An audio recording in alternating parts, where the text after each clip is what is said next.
Assalamualaikum warahmatullahi wabarakatuh. Alhamdulillah. Asyhadu an la ilaha illallah wahdahu la syarikalah. Wa asyhadu anna sayyidana Muhammadan abduhu wa rasuluhu nabi rahmah. Allahumma salli wa sallim wa barik ala sayyidina wa habibina wa syafi'ina Muhammadin wa ala alihi wa sahbihi wa man tabi'ahum wa wala. Amma ba'du, faqad qala Rasulullah sallallahu alaihi wasallam, ma qa'ada qaumun fi baitin min buyutillah yaqra'una al-Qur'ana wa yatadarasunahu bainahum illa hafadhumul malaikah wa ghasyiyatuhumur rahmah wa nazalat alaihimus sakinah wa dzakarahumullahu fi man 'indah. Fada ila adati Rasulillah sallallahu alaihi wasallam wa ila ikhwanihi minal anbiya'i wal mursalin wa likulli minhum sahabati ajma'in wa ila rahil a'immatil mujtahidin wal ulama'il 'amilin wa syuhada wa salihin wa ila rahi abaina wa ummahatina wa ajdadina wa jaddatina wa ammamina wa hammatina wa khwalina wa khalatina wa qarabatina wa liman lahum huququn 'alaina binatina anallaha yaghfiru lahum wa yarhamuhum wa afihi wa wa'afihim wa ya'fanhum wa ila arwahim man tabarra'a wa tasaddaqa bi amwalihim wa afkarihim ibina wa ta'mir hadzal masjid binatina Allah yaghfir lahum wa yarhamuhum wa afihim wa ya'fanhum wa ila hadrati Rasulillah sallallahu alaihi wasallam. Al-Fatihah. A'udzu billahi minasy syaithanir rajim. Bismillahirrahmanirrahim.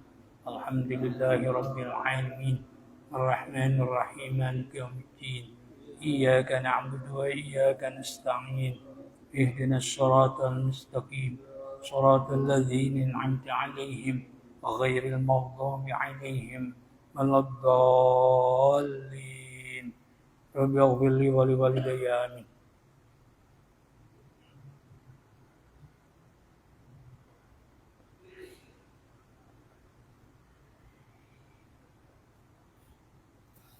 Masih halaman 10 dari surat Kahfi, baris ke-15 ya.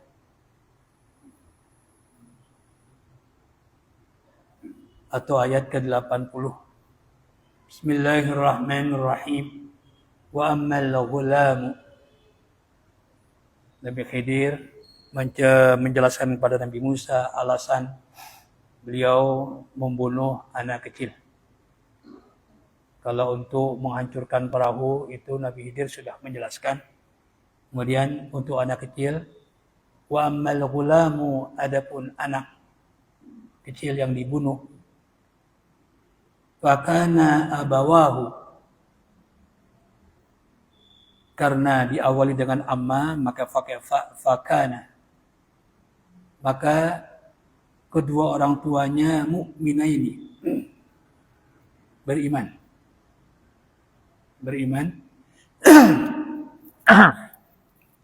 dengan iman kedua orang tuanya itu, iman mereka dijaga oleh Allah Subhanahu wa taala, karena anaknya kalau sampai besar ini akan menyusahkan kedua orang tuanya, bisa jadi anak yang dapat menyeret kedua orang tuanya kepada kesesatan dan kekafiran. Kenapa? Karena orang tuanya sangat senang, sangat mencintai anaknya, apa saja diturutin. Ya, apa saja diturutin. Makanya Allah berfirman, wa'lamu annama amwalukum wa auladukum fitnah. Dan ketahuilah bahwa sungguhnya harta kalian dan anak kalian itu adalah ujian. Di sini Allah Subhanahu wa taala menjaga keimanan dari kedua orang tuanya. Fa khasyina, lalu kami khawatir. Itu Nabi Khidir khawatir. Ayurhaquhuma tughyana wa kufra. Memaksa kedua orang tuanya kepada kesesatan dan kekafiran. Karena ya kedua orang tuanya sangat mencintai anaknya. Memang seperti itu, fitnah anak itu. Terkadang orang tua ya karena saking cintanya sehingga melanggar aturan Allah Subhanahu wa taala. Oleh karena itu Nabi Ibrahim alaihissalam ketika punya anak Nabi Ismail. Nabi Ismail sudah dapat membantu beliau dan lagi ya gembiranya Nabi Ibrahim dengan lahirnya Nabi Ismail. Karena kan kita tahu Nabi Ibrahim ketika atau dari Ibu Sarah istri pertamanya beliau nggak punya anak. Cukup lama itu puluhan tahun. Oleh karena itu ketika beliau bersama istrinya Ibu Sarah ke Mesir, lalu oleh Raja Mesir diberikan hadiah seorang perempuan cantik bernama Ibu Hajar. Ya, karena Raja Mesir menghormati Nabi Ibrahim alaihissalam. Lalu oleh istri yang pertama yaitu Ibu Sarah, Nabi Ibrahim disuruh menikah dengan Ibu Hajar. Karena ya Ibu Sarah ini sudah lama nggak punya anak. Supaya Nabi Ibrahim punya anak, maka disuruh menikah dengan Ibu Hajar. Nabi Ibrahim ya penawaran pertama disuruh nikah, beliau nggak jawab. Kedua juga ini satu riwayat. Ketiga baru menjawab. Akhirnya terjadi pernikahan. Karena Ibu Hajar ini di samping cantik juga wanita solehah. Gak benar tuh kalau ada yang mengatakan bahwa Ibu Hajar adalah seorang budak. Kalau ada yang mengatakan karena Ibu Hajar ini ibunya Nabi Ismail, maka mereka mengatakan orang Yahudi ini Ibu Hajar itu budak. Berarti Nabi Ismail anaknya budak. Ya, itu nggak benar. Tentu ya Raja Mesir karena menghormati Nabi Ibrahim nggak mungkin memberikan hadiah wanita yang budak, nggak mungkin. Pasti wanita terhormat. Ya, maka dinikah kemudian ya punya anak. Nah, begitu lagi sayang-sayangnya Allah suruh ini ujian supaya Nabi Ibrahim tidak dikuasai kecintaan dia kepada anaknya. Yaitu dalam mimpi Nabi Ibrahim disuruh membunuh anaknya. Langsung Nabi Ibrahim lapor kepada anaknya di pagi hari dengan mengatakan, "Ya bunayya inni ara fil manami anni azba'uka. Fanzur madza tarah." Wahai anakku, di malam aku mimpi, dalam mimpi itu aku menyembelih kamu. Maka silakan ya kamu pikirkan dan sekaligus bagaimana pendapat kamu.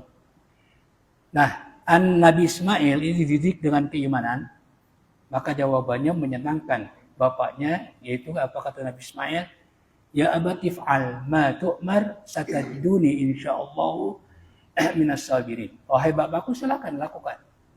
Ya, apa yang diperintahkan kepada engkau akan mendapatkan aku termasuk orang-orang yang sabar. Insya Allah. Dengan mengucapkan insya Allah. Ya, itu menunjukkan bahwa ya kecintaan orang tua terhadap anak itu terkadang membawa kepada kesesatan, dan kekufuran. Oleh karena itu, ya Nabi Khidir disuruh membunuh anak ini. Sebab kalau sampai besar ini bahaya. Kasihan kedua orang tuanya. Ya, maka dibunuhlah oleh Nabi Khidir. Ya, itu untuk Nabi Khidir saja, orang lain nggak boleh. Pokoknya macam kita nih, wah, melihat anak kecil, wah ini bahaya nih. Ya kan, main bunuh aja. Ya urusannya polisi. Nah, ini untuk Nabi Khidir khusus. Yang nggak bisa dilakukan oleh selain Nabi Khidir alaihissalam. Wa amal gulamu fakana bawahu mu'minaini. Fainahu kama fi hadis muslimin. Sebab sesungguhnya anak itu, sebagaimana diceritakan oleh Rasulullah SAW dalam hadis riwayat Imam Muslim, tubi'a kafiran, tabiatnya kafir. Ya kan, diajak beriman kagak mau. Walau asya, seandainya anak itu hidup, nggak dibunuh oleh Nabi Khidir, la arhaqahuma zalika. Pasti anak itu akan menyeret kedua orang tuanya. Yaitu kesesatan kepada kekafiran. Kenapa? Limahabbatihima lahu. Karena kedua orang tuanya sangat cinta kepada anaknya. Ya, sangat cinta kepada anaknya. Yattabi'anihi fi dzalika. Kedua orang tuanya selalu mengikuti, menuruti kemauan anaknya. Ya, ini dikhawatirkan ya nanti anaknya bisa menyeret kedua orang tuanya kepada kesesatan dan kepada kekafiran. Fa'aradna aibdalahuma. Maka kata Nabi Khidir, maka kami menghendaki Allah menggantikan untuk keduanya seorang anak. Aku mengharapkan Tuhan keduanya, Tuhan ibu bapaknya itu menggantikan.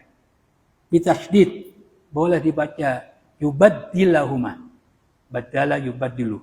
Boleh wa takhfif, itu disukun, abdala yubadilu. Yubdilahuma. Boleh dua, artinya sama. Mengganti robuhuma, ya, Tuhan kedua orang tua itu, karena anaknya dibunuh oleh Nabi Khidir, berarti kan kehilangan. Ya, itu sengaja. Ya, Allah suruh Nabi Khidir untuk pembunuhnya karena Allah akan menggantikan anak yang soleh. Ya, bukan laki memang, perempuan. Tapi nanti nikah dengan seorang utusan Allah, kemudian punya cucu menjadi utusan Allah Subhanahu wa taala.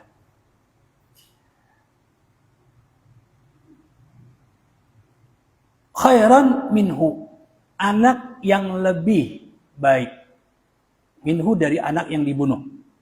Zakatan, kesuciannya, kesolehannya. Solahan wa tuqa. Lebih baik kesolehannya dan ketakwaannya. Ya. Wa aqraba minhu ruhma, dan lebih sayang. Ruhma itu rahmat, lebih sayang ya kepada kedua orang tuanya ketimbang anak yang sebelumnya yang dibunuh oleh Nabi Khidir. Ya, di sini menunjukkan bahwa orang tua yang soleh, orang tua yang dikatakan di atas itu mukmin, ya betul-betul beriman, ini dijaga oleh Allah Subhanahu wa taala. Ya, dari anaknya yang dikhawatirkan karena mereka sangat cinta kepada anaknya dapat menyeret ya mereka kepada kesesatan.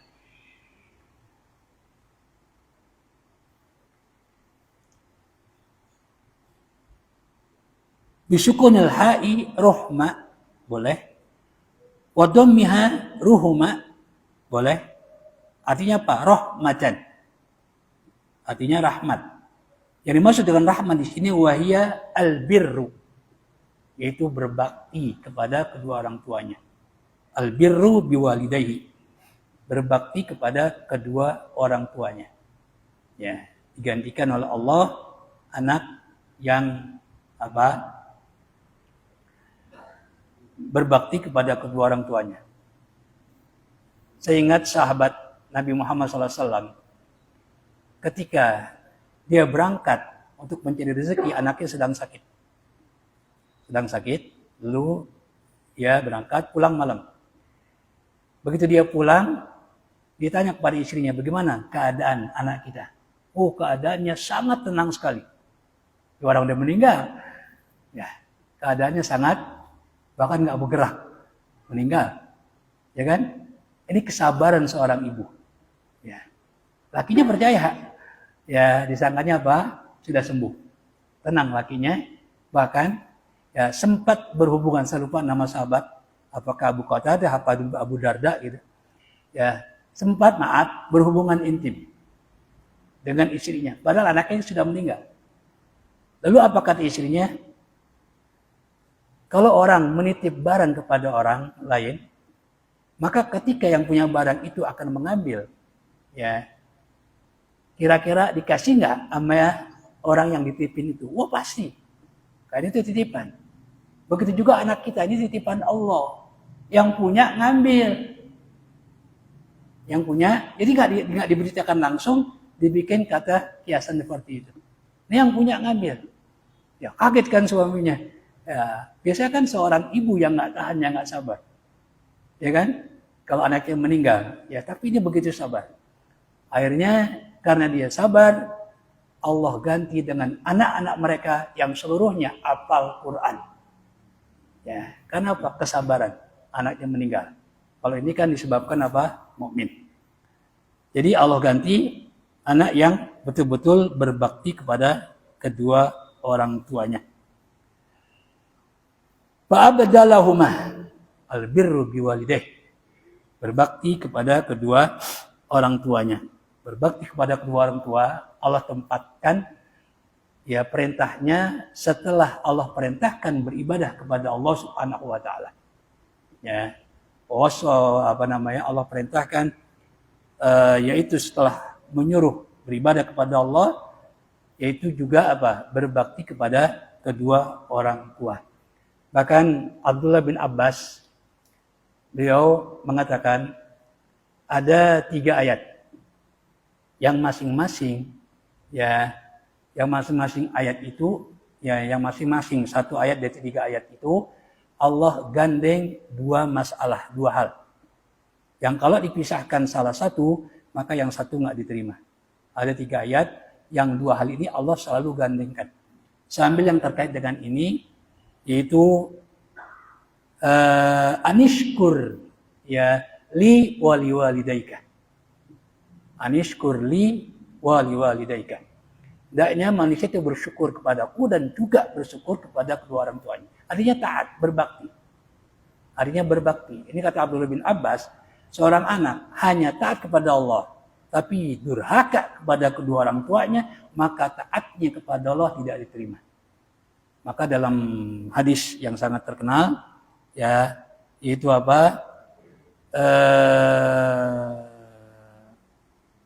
wasukhtullah fi sukhtil walidain. Ridallah fi ridal walidain.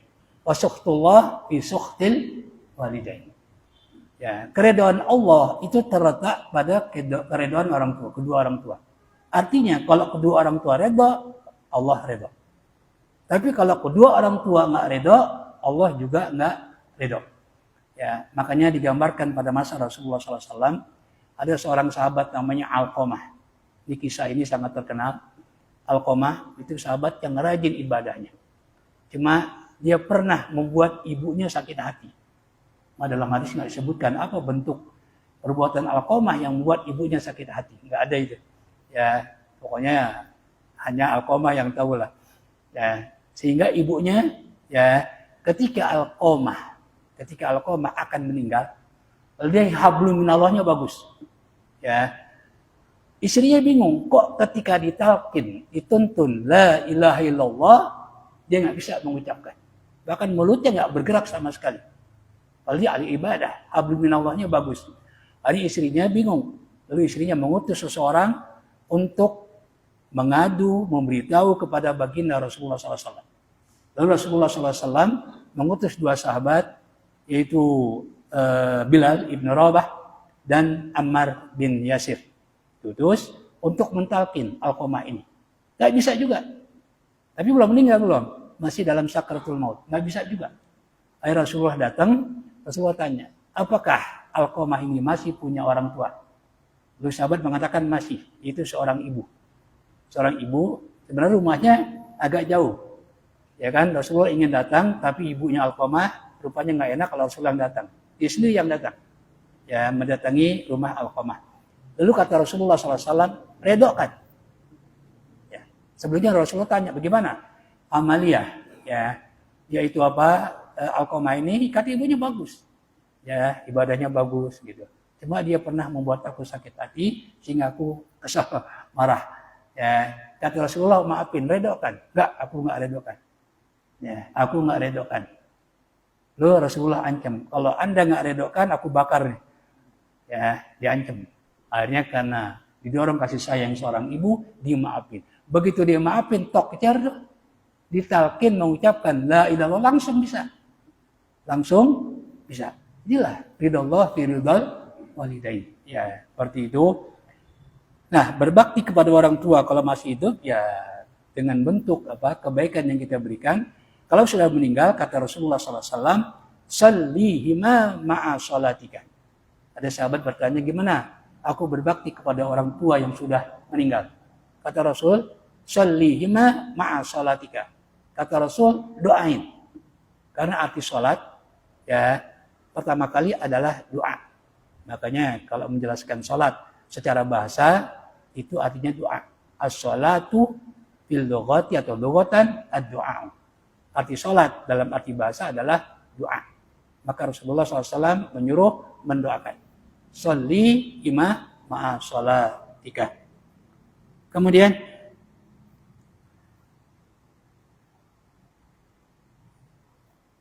lalu fa'abdalahuma maka Allah menggantikan, Allah yang Maha Tinggi menggantikan untuk kedua orang tuanya seorang anak jariyatan, perempuan. Sebelumnya laki. Tazawajat nabiyan, yang nikah dengan seorang nabi. Karena di kalangan Bani Israel, kita tahu di kalangan Bani Israel, nabi itu sangat banyak sekali. Memang mayoritas nabi Allah angkat dari Bani Israel. Begitu juga Rasul. Dari mulai Nabi Isa terus sampai Nabi Isa adalah Yahudi atau Bani Israel. Belum lagi nabi-nabinya. Ya, seperti Nabi Samuel, Daniel, dan seterusnya. Ini banyak sekali. Ya, jadi yang dimaksud di sini nabi adalah bukan rasul. Fawaladat nabiyan. Ya, nikahnya dengan seorang nabi, lalu ya istrinya melahirkan juga seorang nabi. Ahadallahu ta'ala bihi ummatan, lalu Allah memberikan petunjuk melalui nabi itu umat itu Bani Israel. Itu penjelasan tentang kenapa anak itu dibunuh. Ya, rupanya ini yang tidak diketahui oleh Nabi Musa. Karena ini ilmu khusus yang Allah berikan kepada Nabi Khidir. Allah tidak berikan kepada Nabi Musa alaihissalam. Makanya Nabi Musa menegur sekaligus mengingkari, melarang. Lalu untuk tembok dinding, wa ammal jidaru, adapun tembok yang sudah miring bahkan rubuh sama sekali, ini dibenerin, didirikan kembali oleh Nabi Khidir. Dan tembok itu berada di kampung di mana penduduk kampung itu ketika Nabi Khidir dan Nabi Musa minta makanan, mereka tidak ngasih. Ya, tidak ngasih. Kok kenapa ditolongin? Gitu. Padahal biarin aja. Ini kok ditolongin oleh Nabi Khidir? Kenapa? Ya, maka di sini dijelaskan wa ammal jidaru. Adapun dinding, fakana abuhuma salihah, fakana lugulamaini yatimaini. Adalah ya milik dua anak kecil yatim. Dua anak kecil yatim. Fil Madinati, yang tinggal di Madinah, di kota Antioquia. Kita lihat ada perbedaan. Di sini Allah sebut, padahal negerinya sama. Di sini Allah sebutkan adalah Madinah, kerenan dikit. Tapi ketika menyebutkan penduduk kampung itu atau negeri itu pelit-pelit, ketika Nabi Musa Nabi Khidir minta makanan, Allah sebutkan apa? Qaryatan. Ya, kita lihat di sini, idza ataya qaryatan, ahla qaryatin. Idza ataya ahla qaryatin. Itu ketika mereka berdua mendatangi atau melewati kampung. Itu Allah sebut kampung. Ya, kenapa? Ini sesuai dengan penduduknya pelit-pelit. Lalu itu kota. Tapi giliran menyebutkan anak yatim, ya tinggal di tempat yang sama, ya dengan orang-orang yang pelit tadi, itu Allah sebut apa? Madinah. Ini menghargai, ya memuliakan anak yatim. Dari segi nama saja Allah muliakan. Ya, kalau tadi orang-orang pelit, ya Allah sebut apa? Qaryah. Ya, kampung. Tapi begitu, padahal sama itu.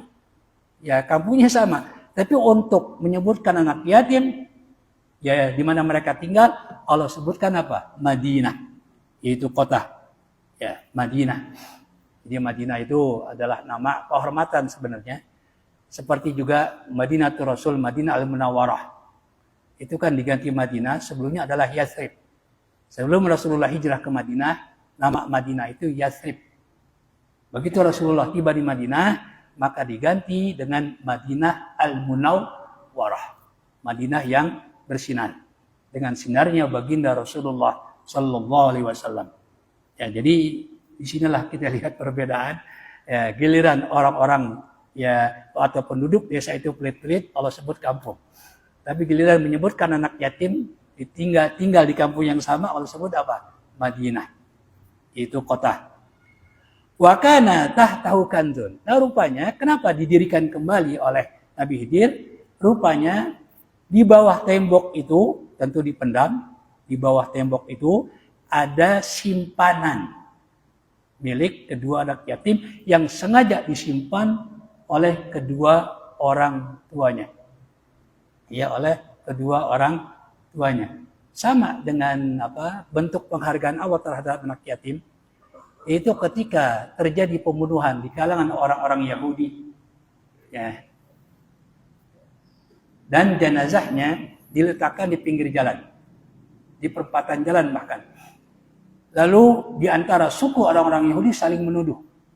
Kita tahu Yahudi terdiri dari 12 suku. Ya, terbukti Allah kasih mata air 12. Wa idhtasqa Musa liqaumihi faqul nadrib bi'asakal hajara fanfajarat min huthnata asyrata 'ainah. 12. Jadi Yahudi dikasih serba 12.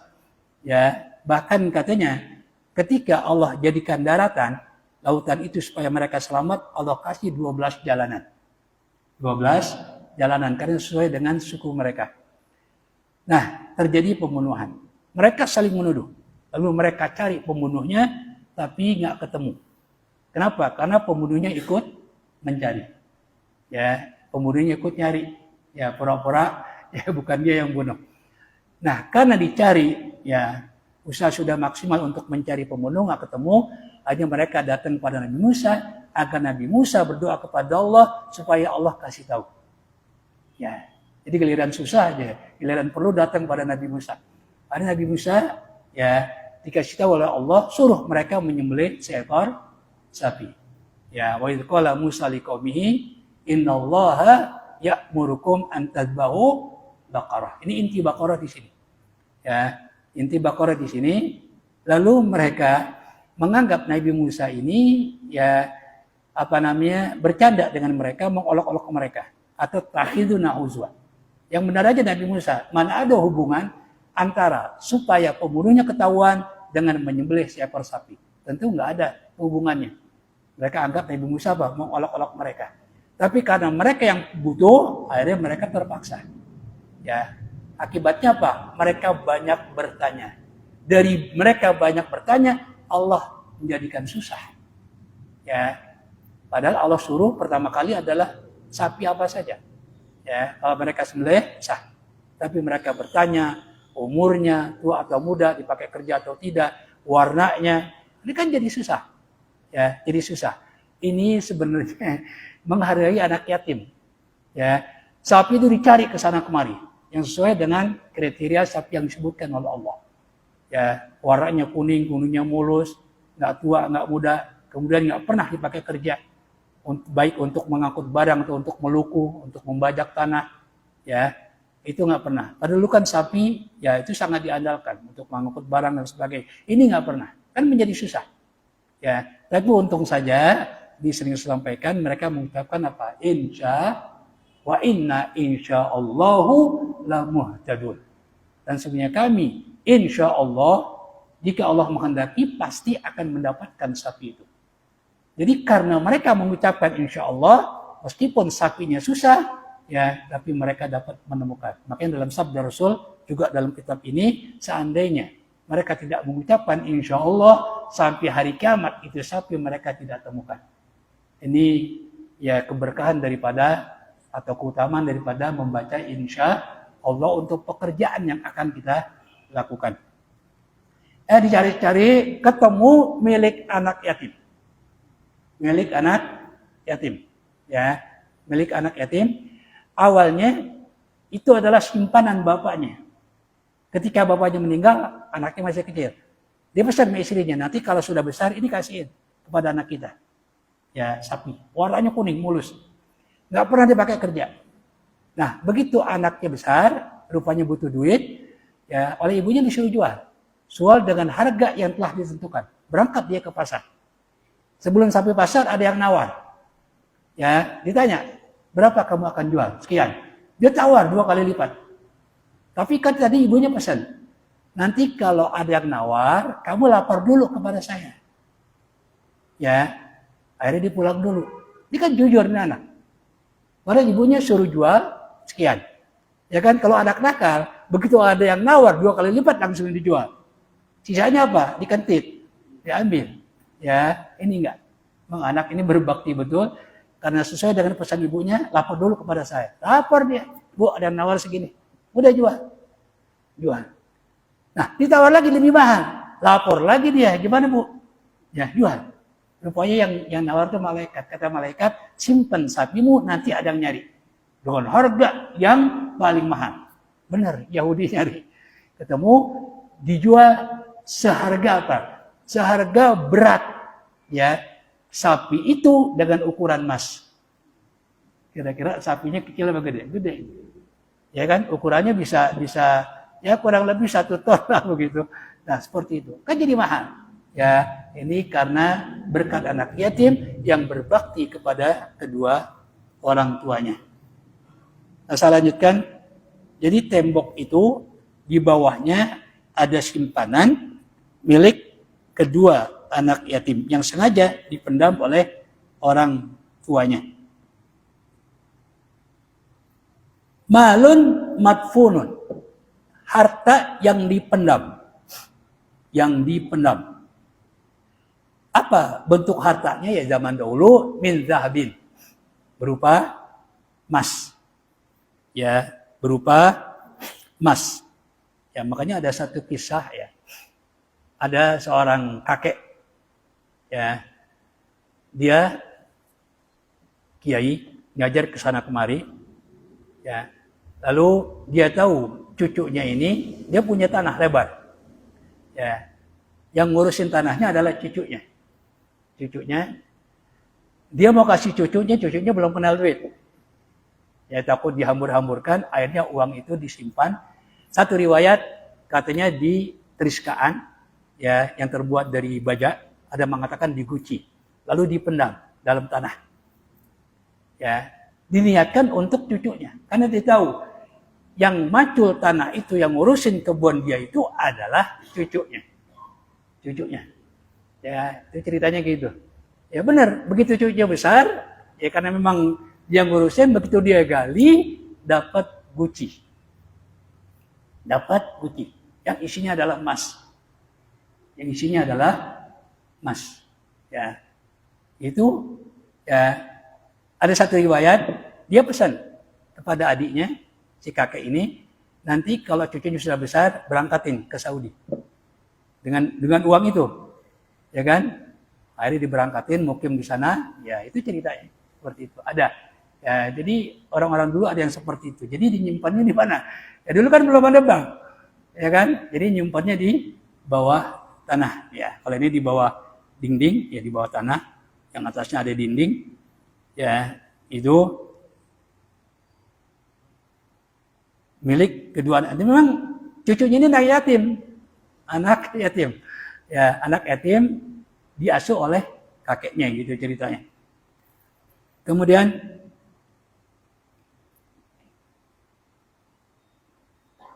wafidzatin, harta yang disimpan di bawah tembok itu berupa emas dan perak.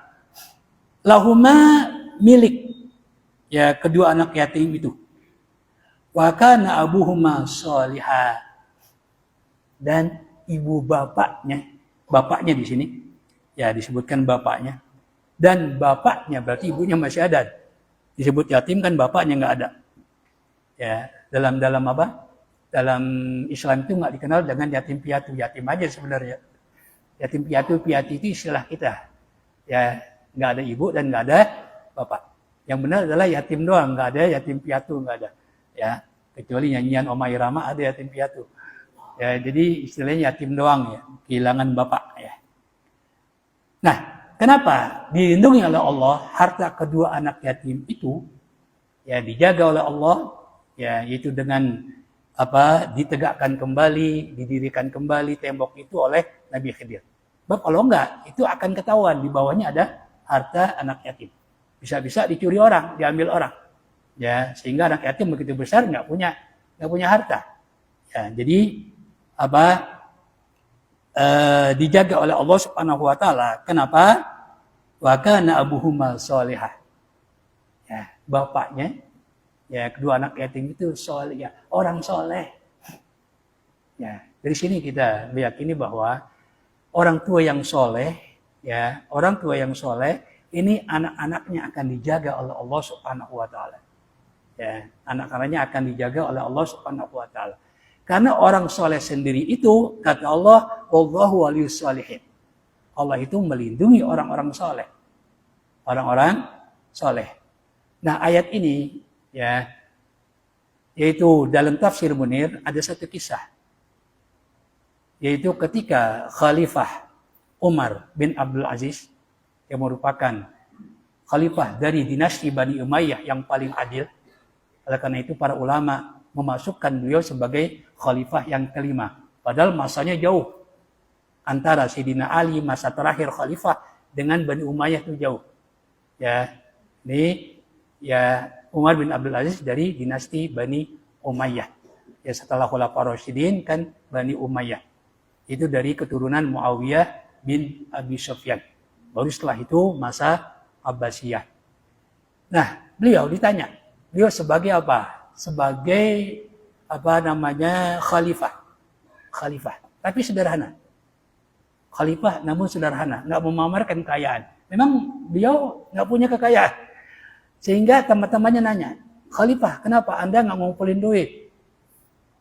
Ya, nggak ngumpulin duit. Ya, sebanyak-banyaknya kesempatan menjadi khalifah. Kan gampang. Korupsi sana, korupsi sini kan gitu. Ya. Untuk bekal, untuk apa? Bekal anak-anakmu nanti kalau sudah besar. Itu kata teman-temannya Umar bin Abdul Aziz.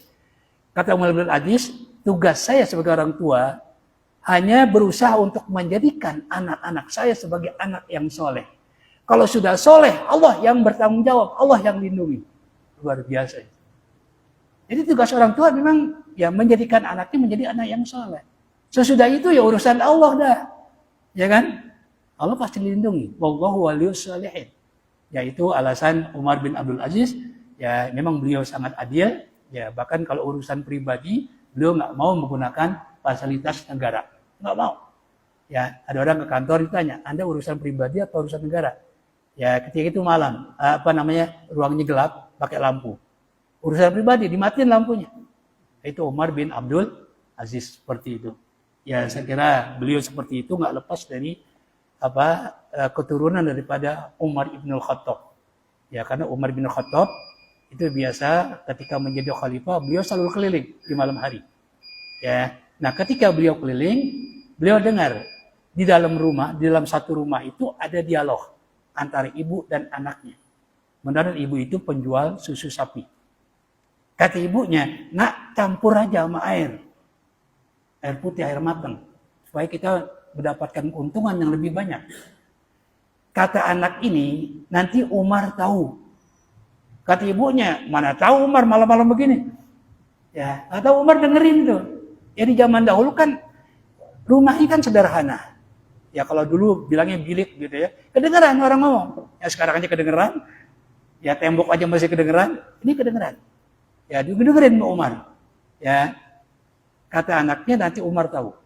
Ya kata ibunya mana ada Umar malam-malam begini. Ya lalu kata anaknya iya Umar barangkali nggak ada. Ya tapi Allah selalu ada. Allah selalu ada. Allah pasti tahu. Itu kata anaknya. Umar pikir wah anak ini solihah ini. Boleh juga dijadikan menantu ini. Ya kan? Biar punya keturunan juga solihin dan solihat. Paginya dipanggil ke kantor, langsung dilamar oleh Umar bin Khattab untuk anaknya. Nah, keturunannya ini adalah Umar bin Abdul Aziz. Ya, Umar bin Abdul Aziz. Ya, itu seperti itu. Karena dalam sabda Rasul, ya, waduwinya nggak ketahuan. Ya, tapi di situ dalam tafsir Munir, itu orang soleh, 7 keturunan insya Allah. Ya, akan menjadi anak-anak yang soleh. Itu ya. Ya kesian yang turunan ke-8 ya. Ya, kayak kekayaan nggak habis 7 turunan, ya ke-8 bingung. Ya, kehabisan. Kemudian wa kana tahtahu kanzun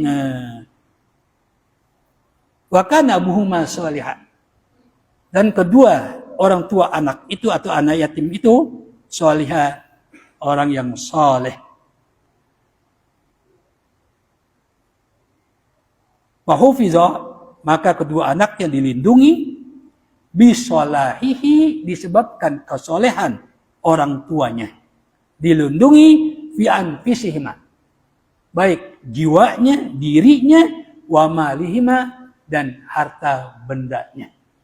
Ya, dilindungi oleh Allah Subhanahu wa taala. Ini karena kesolehan kedua orang tuanya. Jadi orang tua soleh itu ya ada pengaruh yang sangat luar biasa kepada anak. Ya, kepada anak. Fa'arada rabbuka yablugha ashuddahuma, maka Tuhan kamu yaitu Allah menghendaki dua anak itu ya mencapai masa dewasa. Asyaduhuma itu dewasa. Aina saruslihima itu masa dewasa. Wa istakhrija kanzahuma, dan keduanya dapat mengeluarkan simpanan ya simpanan milik ya mereka kedua anak yatim itu ya tentu dikasih tahu oleh ibunya. Kenapa Allah lindungi itu semua, Allah jaga? Rahmatan mir rabbika, karena rahmat dari Tuhanmu yaitu Allah Subhanahu wa taala. Ya, kenapa? Karena kesolehan dari kedua orang tuanya. Rahmatan maf'ulun lahu adalah maf'ul lah. Maf'ul yang untuk menjelaskan apa alasan. Kenapa dilindungi? Rahmatan mir rabbika, karena ya maf'ul li ajli atau maf'ul lah itu sama. Ya, karena rahmat dari Tuhanmu, kasih sayang dari Tuhanmu. Amilhu, karena maf'ul lah itu harus punya amil. Amilnya apa? Aroda. Aroda rahmatan. Lalu kata Nabi Khidir, wa ma fa'altuhu an amri. Dan apa yang aku lakukan itu bukan karena kehendakku sendiri, bukan. Ya, semua kehendak Allah. Ay mazukira, itu apa yang telah disebutkan dari apa yang dilakukan oleh Nabi Khidir min kharqis safinati, yaitu merusak perahu ya, karena kalau nggak dirusak perahu itu cakep akan diambil oleh raja yang zalim. Ya, ya'khudhu kulla safinatin ghasbah. Ya, dia akan mengambil perahu, meskipun di sini tidak disebutkan perahu itu baik, bagus, ya, hanya disebutkan apa? Kulla safinatin. Kulla safinatin. Itu penafsirannya adalah hasanatin atau solihatin. Perahu yang bagus. Bab logikanya, kalau perahu jelek bakalan diambil oleh raja. Nah, begitu juga sabda baginda Rasulullah SAW tentang bid'ah. Wa kullu bid'atin dolalah. Nah, di situ ada yang dibuang. Wa kullu bid'atin sayyi'atin dolalah. Setiap bid'ah yang tidak baik itu sesat. Tapi bid'ah yang baik itu nggak sesat. Ya, bid'ah itu sesuatu yang nggak ada pada masa Rasul. Kalau memang semua bid'ah itu sesat, ditulisnya Al-Quran, dibukukannya Al-Quran itu bid'ah. Di zaman Rasul nggak ada. Di zaman Rasul, Quran itu masih berserakan di hati para sahabat, di pelapah kurma. Ya, begitu Rasulullah meninggal, khalifah ya lalu diteruskan sebagai pemimpinan umat oleh Abu Bakar Siddiq. Ya, lalu Umar bin Khattab mengusulkan agar yaitu dikumpulkannya Al-Quran, jam Al-Quran. Ya, Abu Bakar sendiri pertama nggak mau. Ya, kedua, ketiga baru mau setelah beliau istikharah.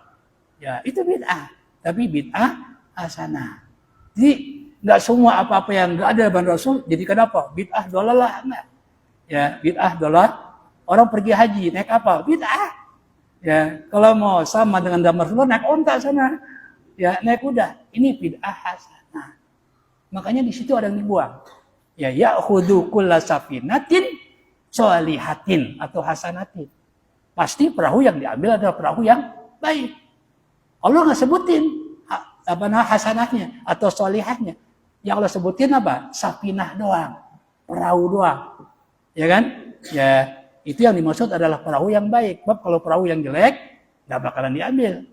Ya sama dengan apa? Wa kullu dhalalatin. Ya, Allah Rasulullah nggak sebutin sayiatinnya.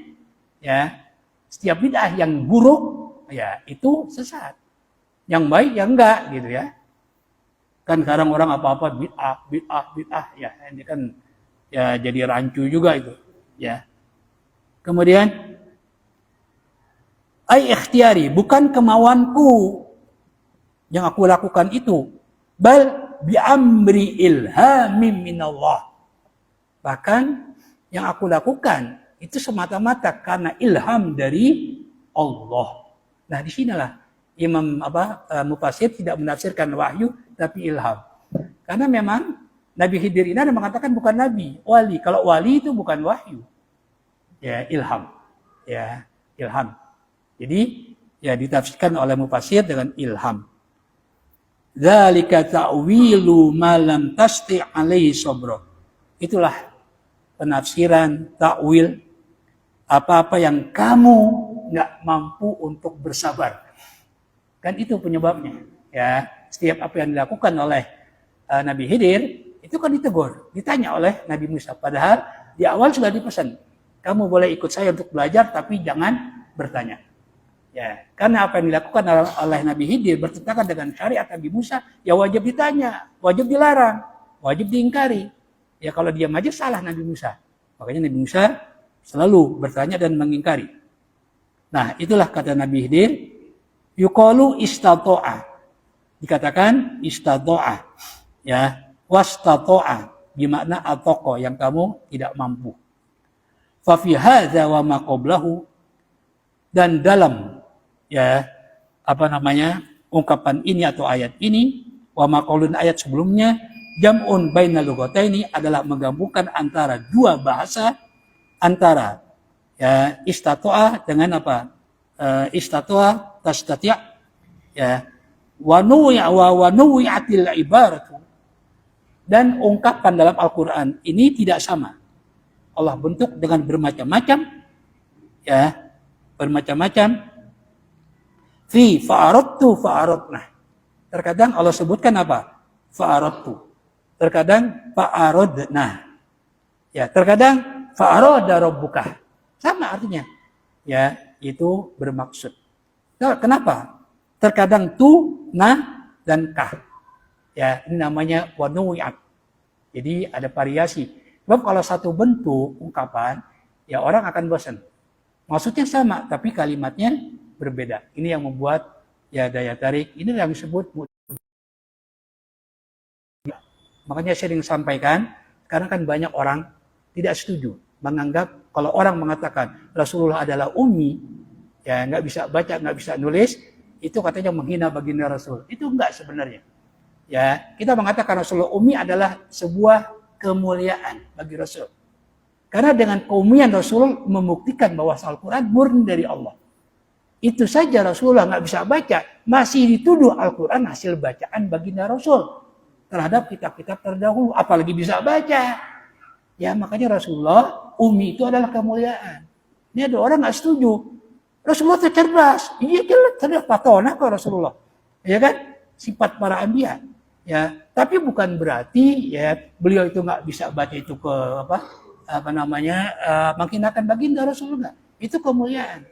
Ya, kenapa? Untuk membuktikan bahwasanya Al-Quran adalah betul-betul firman Allah Subhanahu wa Ta'ala. Orang nggak pernah baca ya buku apapun karena memang nggak bisa baca, kok bisa menceritakan umat-umat terdahulu, termasuk surat Kahfi. Dari mana ini? Ya kan? Lalu yang mendengar cerita itu adalah orang yang banyak tahu tentang cerita itu, orang-orang Yahudi. Artinya kalau salah pasti mereka protes, tapi mereka nggak pernah protes. Ini menunjukkan bahwa Al-Quran benar sebagai wahyu Allah Subhanahu wa Ta'ala. Ya, saya kira ya itu alasan ya umminya Rasul adalah kemuliaan. Saya kira selesai tentang cerita Nabi Musa dan Nabi Khidir yang merupakan yaitu cerita yang ketiga ya dalam surat Kahfi, ya kan? Yang kedua yaitu antara pertama Alif Kahfi tentunya, ya yang kedua yaitu antara mukmin dengan kafir, yang ketiga ini nanti yang keempat adalah Dzulqarnain. Ya, itu 4 kisah ya dalam surat Kahfi yang tentunya untuk menunjukkan bahwasanya Rasulullah SAW adalah betul-betul utusan Allah dan untuk membuktikan bahwasanya Al-Quran adalah betul-betul firman Allah Subhanahu wa Ta'ala. Wallahu a'lam bishawab. Astaghfirullahalazim, astaghfirullahalazim, astaghfirullahalazim. Alhamdulillahi rabbil alamin. حمدا كثيرا طيبا مباركا فيه حمدا يوافي نعمه وكافي مزيده يا ربنا يا الله يا إلهنا لك الحمد كما ينبغي لجلال وجهك الكريم ولعظيم سلطانك اللهم صل وسلم على سيدنا محمد وعلى آل سيدنا محمد اللهم انفعنا بما علمتنا وعلمنا ما ينفعنا اللهم ارزقنا علما ينفعنا اللهم اجعل القرآن مؤنسا لنا في قبورنا وشافيا لنا يوم القيامة اللهم ربنا آتنا في الدنيا حسنة وفي الآخرة حسنة وقنا عذاب النار صلى الله على سيدنا محمد وعلى آله وصحبه وسلم سبحان ربك رب العزة عما يصفون وسلام على المرسلين والحمد لله رب العالمين السلام عليكم ورحمة الله وبركاته